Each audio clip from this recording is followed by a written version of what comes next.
നമുക്ക് എന്ത് പ്രയാസങ്ങളും രോഗങ്ങളും ഒക്കെ ഉണ്ടോ, ഖുർആൻ ഓതിക്കൊണ്ട് നമ്മുടെ രോഗങ്ങൾ മാറ്റാൻ പറ്റും. അത് ഓതേണ്ട രൂപത്തിൽ.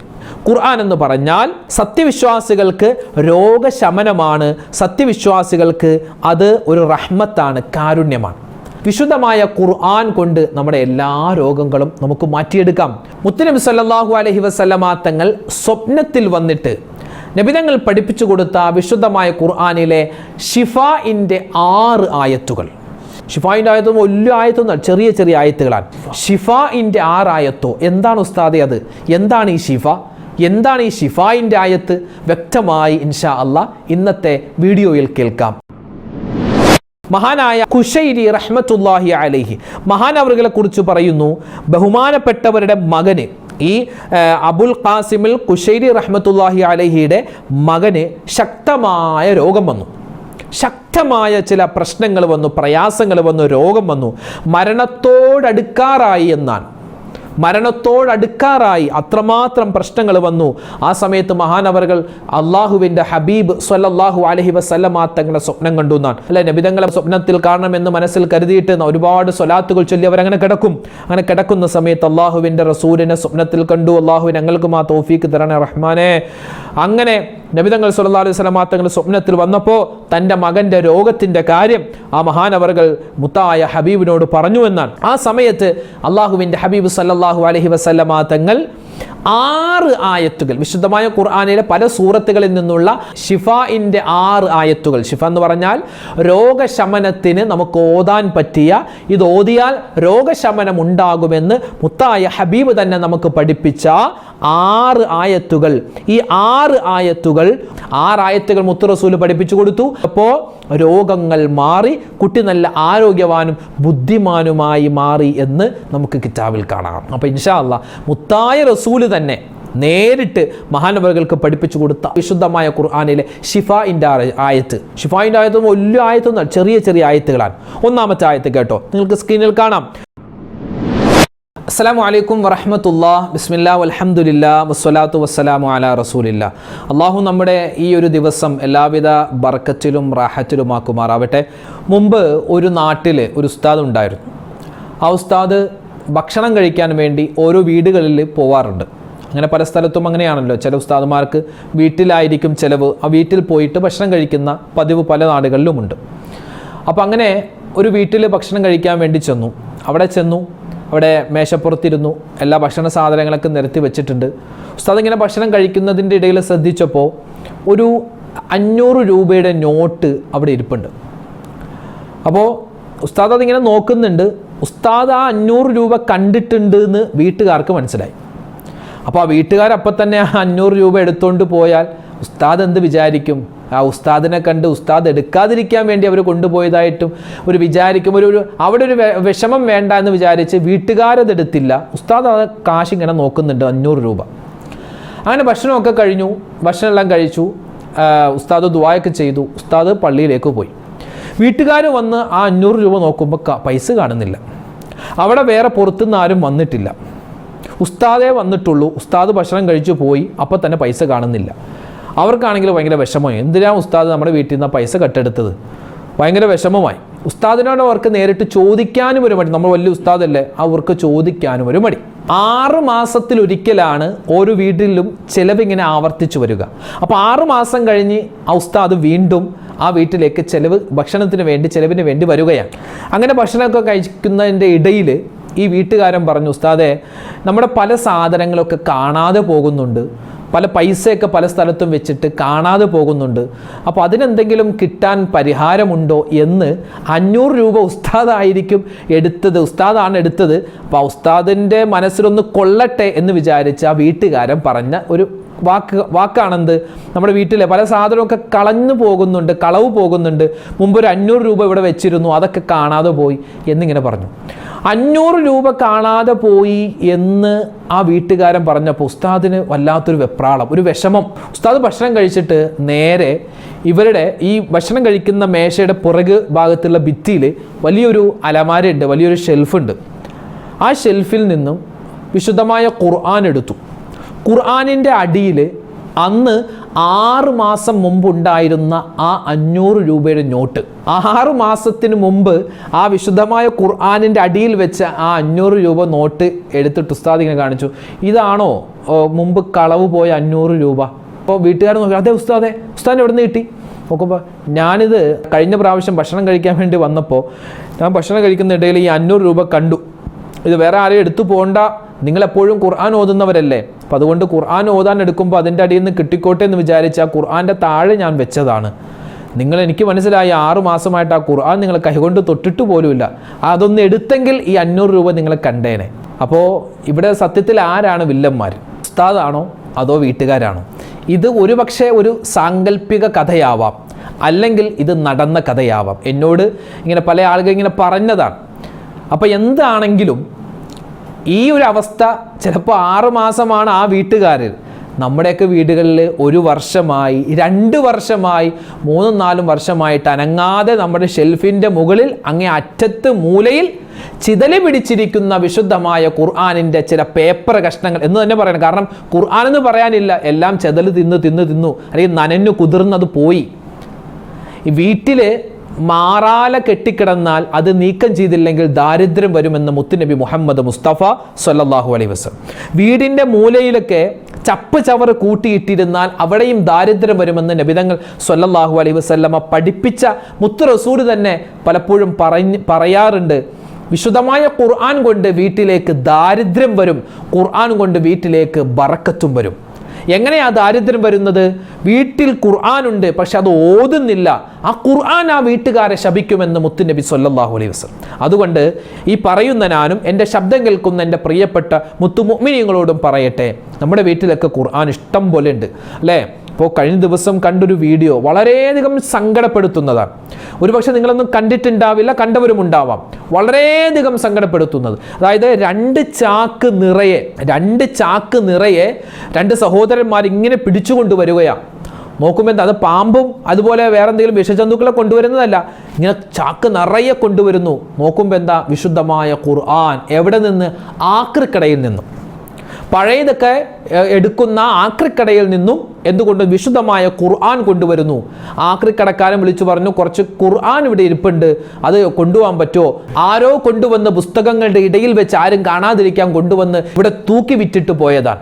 അപ്പം അതുകൊണ്ട് ഇത് ഖുർആനല്ലേ, ഇത് കൊണ്ടുപോയി ഇത് സംസ്കരിക്കേണ്ട രൂപത്തിൽ സംസ്കരിക്കുക. അങ്ങനെ 2 സഹോദരന്മാർ വന്ന് നോക്കുമ്പോൾ നല്ല പുതുപുത്തൻ ഖുർആനുകൾ. ആ വീട്ടുകാരെ സമ്മതിക്കണം അല്ലേ, നല്ല പുതുപുത്തൻ ഖുർആനുകൾ. ചില ആളുകളുണ്ട് ഗൾഫിൽ നിന്നും ഖുർആൻ, ഗൾഫ് പ്രിന്റ് ഖുർആനൊക്കെ വരുമ്പോൾ ഇവരെന്ത് ചെയ്യും, ഈ നമ്മുടെ ഈ നാട്ടിലൊക്കെ മുഹമ്മദ് കുട്ടി ആൻഡ് സൺസ് എന്ന് പറഞ്ഞ് പഴയ ലിപിയിലുള്ള ഖുർആൻ ഉണ്ട്. അതൊക്കെ ഓൾഡ് ഫാഷൻ ഖുർആനാണെന്ന് പറഞ്ഞ് അതൊന്നും പിന്നെ കൈകൊണ്ട് തൊടൂല. അതൊന്നും പിന്നെ എന്താ പറയുക, അതൊക്കെ ഇനി പഴയതിന് കൊടുക്കാം, അതൊക്കെ ഇനി നമുക്ക് ആക്രിക്ക് കൊടുക്കാം എന്ന് പറഞ്ഞ് ഖുർആനിനെ നിസ്സാരവൽക്കരിക്കുന്ന ഒരുപാട് ആളുകൾ നമ്മുടെ കൂട്ടത്തിലുണ്ട്. അതുകൊണ്ട് വളരെ ഗൗരവത്തോടു കൂടി പറയട്ടെ, വിശുദ്ധമായ ഖുർആൻ അത് തൊട്ടാൽ പൊള്ളുന്ന തീയാണ്. ശ്രദ്ധിച്ചില്ലെങ്കിൽ തൊട്ടാൽ പൊള്ളുന്ന തീയാണ്, ശ്രദ്ധിച്ചാലോ അത് നമ്മുടെ മനസ്സ് സന്തോഷിപ്പിക്കുന്ന സുഗന്ധമാണ്. അതുകൊണ്ട് ഇൻഷാ അല്ലാഹ് വിശുദ്ധമായ ഖുർആൻ. അപ്പോൾ പഴയ ഖുർആൻ എന്ത് ചെയ്യും ഉസ്താദെ എന്ന് ചോദിക്കുന്നവരുണ്ട്. കീറിപ്പറഞ്ഞ ഒരുപാട് ഖുർആൻ ഞങ്ങളുടെ വീട്ടിലുണ്ട്, ഞങ്ങൾ എന്ത് ചെയ്യും? ചെയ്യേണ്ട കാര്യം പറഞ്ഞത് പലപ്പോഴും ഞാൻ പറഞ്ഞിട്ടുണ്ട്, എന്നാലും ഒന്ന് ആവർത്തിക്കുകയാ കേട്ടോ. വിശുദ്ധമായ ഖുർആൻ നമ്മുടെ വീട്ടിലുണ്ട്. പഴയ ഖുർആൻ, കീറിപ്പറഞ്ഞ ഖുർആൻ, അല്ലെങ്കിൽ ഇനി അത് നമുക്ക് ഓതാൻ പറ്റൂല എന്നുള്ള ഖുർആൻ, അതുപോലെ ചിലപ്പോൾ മൗലിദ് കിതാബൊക്കെ ഇങ്ങനെ വിട്ട് ഇനി അതിന് തുറന്നാൽ അപ്പം തന്നെ എന്താ പറയുക, അത് കീറിപ്പോകും. അങ്ങനത്തെ സിറ്റുവേഷനുള്ള ഒരുപാട് കിതാബുകൾ അല്ലെങ്കിൽ ഖുർആനൊക്കെ ഉണ്ടെങ്കിൽ വൃത്തിയുള്ള ഒരു സ്ഥലം, വൃത്തിയുള്ള സ്ഥലത്ത് അതെല്ലാം വെക്കുക. അത് നല്ലതുപോലെ മണ്ണെണ്ണ ഒഴിച്ചോ അല്ലെങ്കിൽ പെട്രോൾ ഒഴിച്ചോ നല്ലതുപോലെ കത്തിക്കുക. കാരണം നമ്മൾ കത്തിക്കുന്നത്, നമ്മൾ ഖുർആൻ കത്തിച്ചതിൻ്റെ പേരിൽ ലോകത്ത് മുഴുവനും പ്രശ്നങ്ങളുണ്ടായ സംഭവം നിങ്ങൾ കേട്ടിട്ടുണ്ടല്ലേ? ഖുർആൻ ആ കത്തിക്കൽ എന്ന് പറഞ്ഞാൽ അത് ഖുർആനിനെ നിന്ദിച്ചുകൊണ്ട് കത്തിക്കല. ഇതങ്ങനെയല്ല.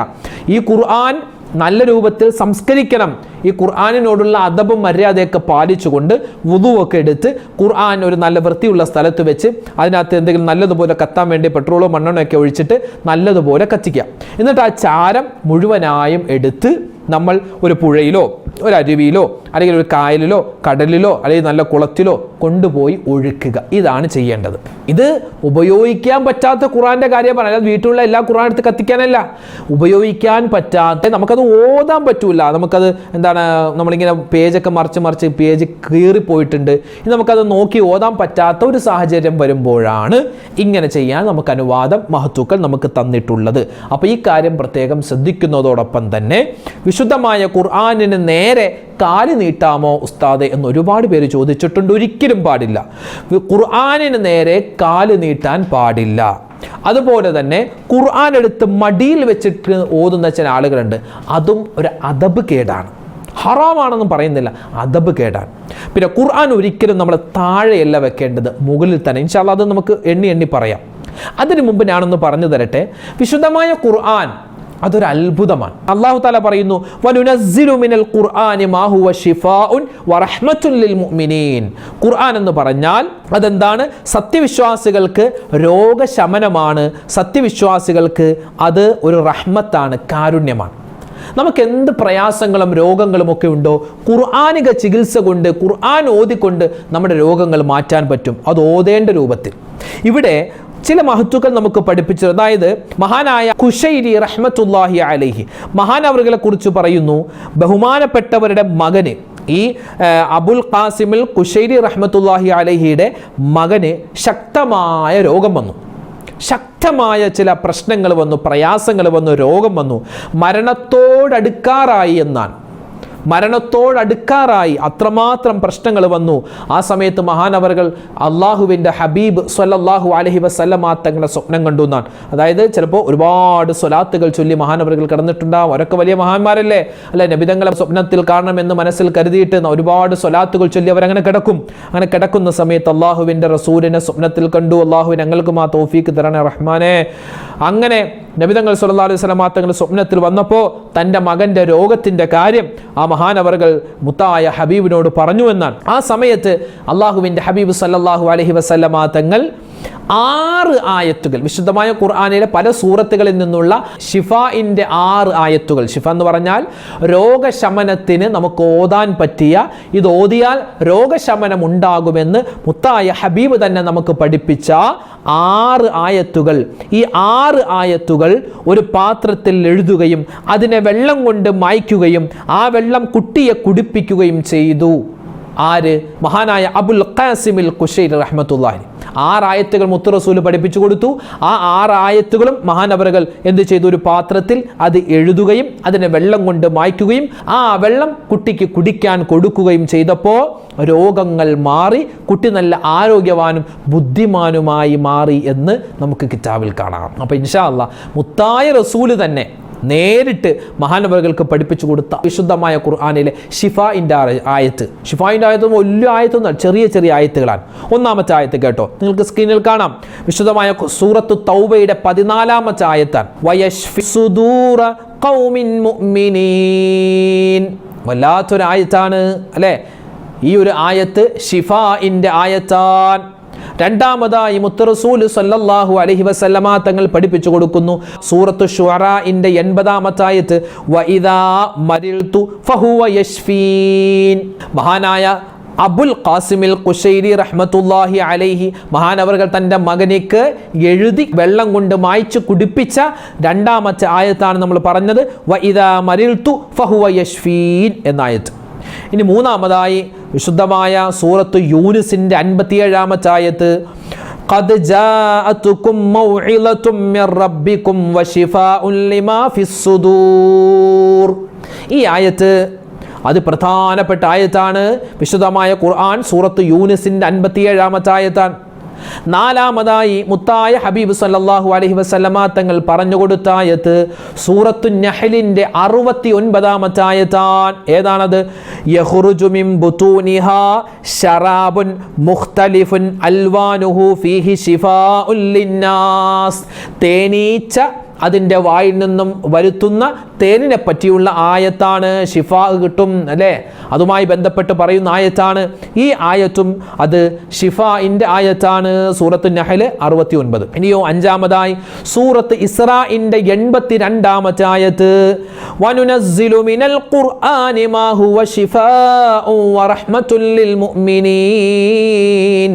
ഈ ആയത്തും ഓതി നമ്മൾ വെള്ളത്തിൽ മന്ത്രിച്ച് കുടിക്കുക, അല്ലെങ്കിൽ നമ്മൾ ഓതുക. അത് ഓതുമ്പോൾ തന്നെ വലിയൊരു റാഹത്താണ്. പിന്നെ ആറാമത്തേത് സൂറത്ത് ഫുസ്സിലത്തിൻ്റെ 44-ാമത്തെ ആയത്ത്, ഖുൽ ഹുവല്ലദീന ആമനു ഹുദൻ വശിഫാ. അപ്പോൾ സൂറത്തുൽ ഫുസ്സിലത്തിൻ്റെ 44-ാമത്തെ ആയത്ത്. അപ്പോൾ മൊത്തം 6 ആയത്തുകൾ. ഈ 6 ആയത്തുകൾ ഈ മഹാനായ കുശൈരി തങ്ങൾ ചെയ്തത് ഒരു പാത്രത്തിലേക്ക് ഈ 6 ആയത്തുകൾ എഴുതി. ആയത്തുകൾ എഴുതുക എന്ന് പറഞ്ഞാൽ പ്രത്യേകം മഷിയുണ്ട്, ഈ ഇത് വെച്ച് എഴുതുന്ന മഷിയുണ്ട്. ആ മഷി വെച്ച് എഴുതിയാൽ അതാണ് അതിൻ്റെ മര്യാദ, അങ്ങനെയാണ് മഷി വെച്ച് എഴുതുക എന്നതാണ്. പിന്നെ എഴുതുന്ന സമയത്ത് ഖിബലയിലേക്ക് മുന്നിട്ടിരിക്കുക, വുളുവോടുകൂടി എഴുതുക. അതുപോലെ തന്നെ ഓരോ അക്ഷരങ്ങളും വിട്ട് എഴുതുക, ഹറക്കത്തിടാതെ എഴുതുക. നമ്മൾ മുഹറം മാസത്തിൽ ബിസ്മില്ലാഹിർ റഹ്മാനിർ റഹീം എന്ന് എഴുതിയില്ലേ 113 പ്രാവശ്യം, അത് എഴുതിയ രൂപത്തിൽ ഹറക്കത്തൊന്നും ഇടാതെ ഓരോ അക്ഷരം വേർതിരിച്ച് എഴുതുക. അങ്ങനെയൊക്കെ ഈ 6 ആയത്ത് മഹാനവകൾ തൻ്റെ മകനിക്ക് വേണ്ടി പാത്രത്തിൽ എഴുതി അത് വെള്ളം കൊണ്ട് മായ്ച്ചു കുടിപ്പിച്ചു എന്നാണ്. ഇനി അതുപോലെ അങ്ങനെ എഴുതലാണ് വേണ്ടത്. എഴുതാൻ പറ്റാത്തൊരു സാഹചര്യമാണെങ്കിൽ ഈ 6 ആയത്തുകൾ നമ്മൾ ഒരുപാട് വട്ടം ആവർത്തിച്ച് ഓതുകയും എന്നിട്ടൊരു വെള്ളത്തിലേക്ക് മന്ത്രിച്ച് നമ്മൾ കുടിക്കുകയും ചെയ്താൽ അതിൻ്റെ ഒരു പുണ്യം കിട്ടും. ഇത് ചെയ്യേണ്ടത് എന്താണ്? ഒരു പാത്രത്തിൽ എഴുതി കുടിക്കലാണ്. അള്ളാഹു തൗഫീക്ക് തരുമാറാവട്ടെ. ഇത് വെറുതെ ഓതാനെങ്കിലും നമ്മൾ പ്രത്യേകം ശ്രദ്ധിക്കുക. കാരണം മുത്തായ ഹബീബ് സല്ലല്ലാഹു അലൈഹി വസല്ലം തങ്ങൾ പഠിപ്പിച്ചു കൊടുത്തതല്ലേ. അതുകൊണ്ട് വെറുതെ ഒന്ന് ഓതാനെങ്കിലും നമ്മൾ പ്രത്യേകം ശ്രദ്ധിക്കുക. അപ്പോൾ ഇൻഷാ അല്ലാഹ് വിശുദ്ധമായ ഖുർആൻ അത് ശ്രദ്ധിച്ചാൽ നമുക്ക് വലിയ ഖൈറാണ്, ശ്രദ്ധിച്ചില്ലെങ്കിൽ അത് നമുക്ക് വലിയ ഷർറായി മാറും. ഖുർആൻ നമുക്ക് ദാരിദ്ര്യം കൊണ്ടുവന്ന് തരും. അള്ളാഹു കാത്തുരക്ഷിക്കുമാറാവട്ടെ. ഖുർആനിനോട് പാലിക്കേണ്ട ഒരു 10 മര്യാദ ഓടിച്ച് പറയാം. നമുക്കൊക്കെ അറിയാവുന്നതാണ്. എടുക്കുമ്പോൾ എപ്പോഴും വലത് കൈ കൊണ്ട് എടുക്കുക. ഖുർആൻ വെക്കുന്ന സമയത്തും വലത് കൈ കൊണ്ട് വെക്കുക. എടുക്കുമ്പോഴും വെക്കുമ്പോഴും ഖുർആൻ വലത് കൈ കൊണ്ടാവുക. രണ്ടാമത്തേത് വുദുവോട് കൂടി വേണം ഖുർആൻ എടുക്കാൻ, അല്ലേ? ലാ യമസ്സുഹു ഇല്ലൽ മുതഹ്ഹറൂൻ. വിശുദ്ധമായ ഖുർആനിൽ അല്ലാഹു പറഞ്ഞിട്ടുണ്ടല്ലോ, ലാ യമസ്സുഹു ഇല്ലൽ മുതഹ്ഹറൂൻ. അതായത് ശുദ്ധിയുള്ള ആളുകൾ മാത്രമേ വിശുദ്ധമായ ഖുർആൻ തൊടാവൂ. ശുദ്ധി അതായത് വുദു ഉള്ള ആളുകൾക്ക് മാത്രം. ഇനി ചെറിയ കുട്ടികൾ അവർക്ക് പഠിക്കാൻ വേണ്ടി നമുക്ക് ഖുർആൻ അവർക്ക് പഠന ആവശ്യങ്ങൾക്ക് വേണ്ടി അവർക്ക് എന്ത് ചെയ്യാം? വുളു ഇല്ലാതെ അങ്ങോട്ടും ഇങ്ങോട്ടൊക്കെ എടുക്കാനും അതുപോലെ ഓതാനൊക്കെ പറ്റും. അതല്ലാതെ മുതിർന്നവർക്കൊക്കെ വുളു വേണ്ടതാണ്. മൂന്നാമത്തേത് എപ്പോഴും ഉയർന്ന സ്ഥലത്തായിരിക്കണം ഖുർആൻ വെക്കേണ്ടത്. എപ്പോഴും താഴെ നമ്മൾ സാധാ പത്രം വെക്കുന്നത് പോലെ, അല്ലെങ്കിൽ ചില മാഗസിനുകളിൽ നമ്മൾ വെക്കുന്നത് പോലെയൊന്നും അങ്ങനെ അശ്രദ്ധമായി വെക്കാനുള്ള, എപ്പോഴും ഒരു തട്ടിൻ്റെ മുകളിലായിരിക്കണം, ഉയർന്ന സ്ഥലത്തായിരിക്കണം വെക്കേണ്ടത്. അതോടൊപ്പം തന്നെ ഖുർആനിൻ്റെ മുകളിൽ ഖുർആൻ അല്ലാതെ വേറെ ഒരൊറ്റ വസ്തു വെക്കാൻ പാടില്ല. ഖുർആന്റെ മുമ്പിൽ മൗലിദ് കിതാബും വെക്കരുത്, പത്രം വെക്കരുത്, പേന വെക്കരുത്, ഫോൺ വെക്കരുത്. ചിലപ്പോൾ തെസ്ബിമാലയല്ലേ പറ്റൂല, പറ്റൂല. തെസ്ബിമാലയും വെക്കണ്ട, ഒന്നും കൗണ്ടറും വെക്കണ്ട. ഖുർആനിൻ്റെ മുകളിൽ എന്തെങ്കിലും വെക്കാൻ പറ്റുമെങ്കിൽ അത് വേറെ ഖുർആനാണ്, മറ്റൊരു ഖുർആൻ. അതല്ലാതെ വേറെ ഒരൊറ്റ വസ്തു വെക്കാൻ പാടില്ല. അത് അതിനോട് കാണിക്കുന്ന മര്യാദയാണ്, അദബാണ്. പിന്നെ ഖുർആൻ വെക്കുമ്പോൾ തന്നെ നമ്മൾ സൂറത്തുൽ ഫാത്തിഹ മുകളിൽ വരുന്ന രൂപത്തിൽ വേണം വെക്കാൻ. നമുക്കങ്ങനെ അറിയാലോ, അത് മറിച്ച് വെക്കരുത്. ഖുർആൻ എപ്പോഴും സൂറത്തുൽ ഫാത്തിഹ തുറക്കുമ്പോൾ തന്നെ സൂറത്തുൽ ഫാത്തിഹ കാണുന്ന രൂപത്തിലായിരിക്കണം ഖുർആൻ വെക്കേണ്ടത്. പിന്നെ അതുപോലെ തന്നെ ശ്രദ്ധിക്കേണ്ട അഞ്ചാമത്തെ ഒരു കാര്യമാണ്, നാലാമത്തെ കാര്യം, ഖുർആനിന് മുമ്പിൽ ഉണ്ട് എങ്കിൽ കാലങ്ങോട്ട് നീട്ടരുത്. അത് ഖുർആനോട് കാണിക്കുന്ന അപമര്യാദയാണ്. കിബിലയിലേക്ക് കാല് നീട്ടാമോ? കിബിലയിലേക്ക് കാല് നീട്ടുന്നുണ്ട്, കുഴപ്പമൊന്നുമില്ല. കിബിലയിലേക്ക് കാല് നീട്ടി വെക്കുക, അങ്ങനെ കിടക്കുക, അതിന് കുഴപ്പമൊന്നുമില്ല.